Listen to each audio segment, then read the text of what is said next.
बच्चे हम आपकी +2 केमिस्ट्री के पॉलीमर चैप्टर के एक्स्ट्रा क्वेश्चंस कर रहे हैं बेटा। तो आपका फर्स्ट क्वेश्चन है गिव एग्जांपल ऑफ इलास्टोमर। तो आपने एक एग्जांपल्स बतानी है इलास्टोमर्स की। ये आपको एज इट पेपर में आ सकता है जो आपके CBSE बोर्ड के एग्ज़ाम होंगे।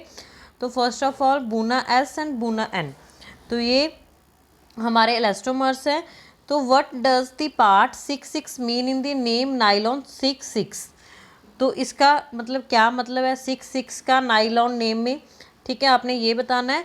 तो nylon 6 implies that in the condensation polymer of 2 types of monomer molecules each containing 6 carbon atom.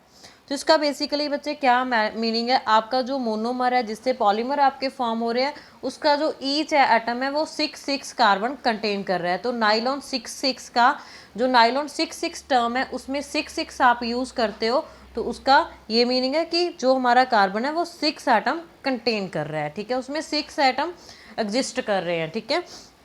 For example आपका बेटा एडिपिक एसिड हो गया, ठीक है, हेक्सामेथाइल लैंडाइम डायामाइन, ठीक है, तो ये आपका हो गया।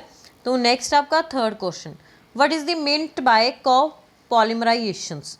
तो कोपॉलीमराइजेशंस क्या होता है, ठीक है। तो बच्चे मैंने आपको बताया था को मीन क्या होता है, 2 होता है, ठीक है, मतलब कोऑर्डिनेशन हो गया, मतलब जो हमारे बॉन्ड्स हैं वो एक दूसरे के साथ शेयरिंग करते हैं। ये देखो, व्हेन 2 और more different monomer allowed to polymerise together, ठीक है, इकट्ठे होते हैं 2 हमारे मोनोमर्स और अलाउ करते हैं पॉलीमराइज को प्रोसेस को, is called a copolymer and the process is called copolymerisation.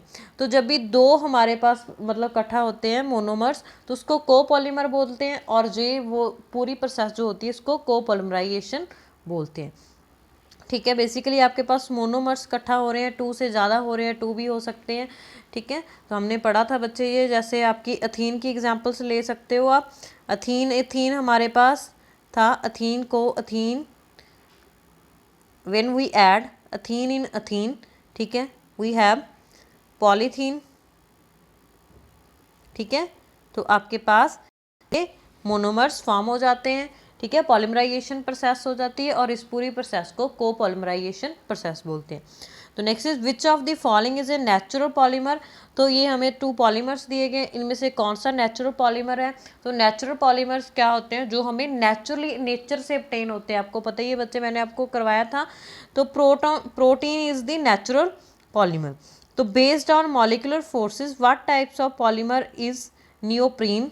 तो नियोप्रीन में कौन से पॉलीमर्स होते हैं मॉलिक्यूलर फोर्सेस के बेसिस पे, तो इलास्टोमर्स होते हैं क्योंकि उसमें इलास्टिसिटी होती है, ठीक है।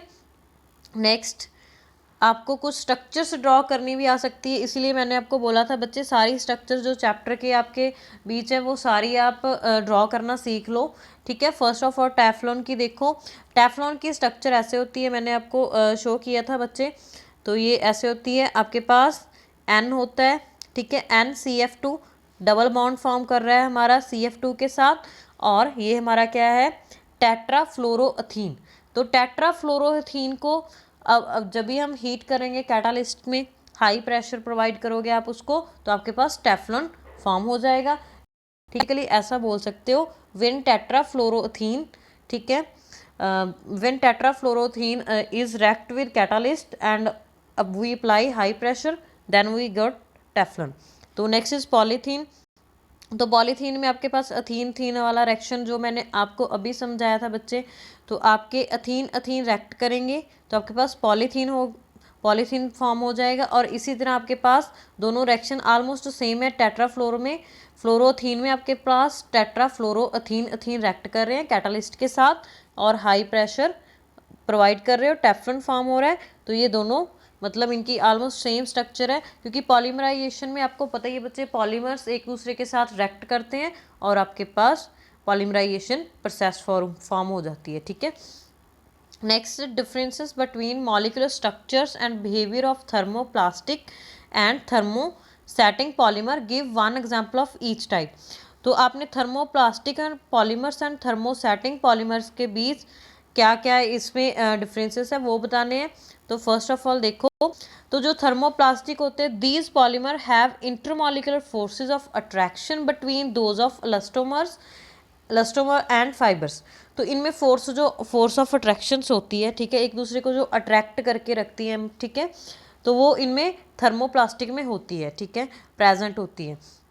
तो थर्मोसेटिंग्स में क्या होती है, these are semi fluid substance with low molecular masses which when heated in a mold undergo change in chemical composition to give a hard infusible and insoluble mass।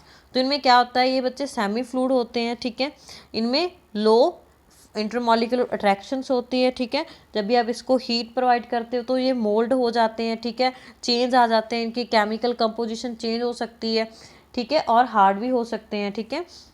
Next thermoplastic जो होते हैं वो ब्रांच चेन होते हैं, ठीक है, तो these are linear और slightly branch chain.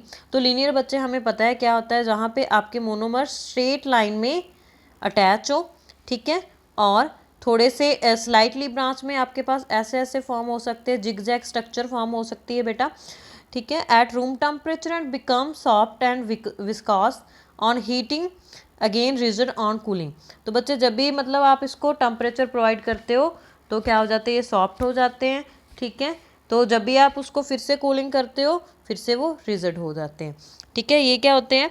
Next is थर्मोसेटिंग्स जो होते हैं आपके, these have extensive cross linking between different polymer chain to give a 3 dimensional network solid on heating.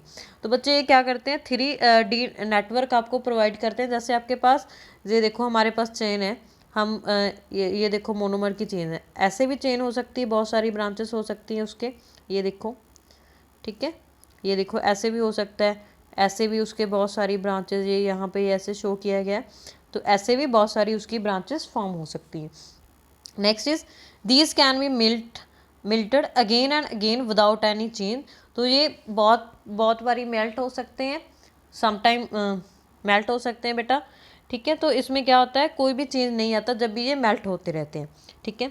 These can be heated only once when these are permanently set into solid which cannot be remelted और reworked. तो बच्चे जब भी ये permanent set हो जाते हैं तो ये रीमेल्ट नहीं हो सकते, ठीक है, रीवर्क नहीं हो सकते, ठीक है, दोबारा इसको मतलब मेल्ट नहीं हो सकते। एक बार जो इसकी मतलब आपने हीट प्रोवाइड की, जो इसकी एक बार स्ट्रक्चर बन गई उसके बाद उसकी स्ट्रक्चर वही रहेगी, आप उसको चेंज नहीं कर सकते। इसकी एग्जांपल है पीवीसी। तो पीवीसी मीन बच्चे पॉलीविनाइल क्लोराइड्स होते हैं, पॉलीथीन है, एग्जाम्पल इसकी बैकलाइट और मेलामाइन है, ठीक है। तो बच्चे ये एक्स्ट्रा क्वेश्चन आपने करने हैं। Thank you.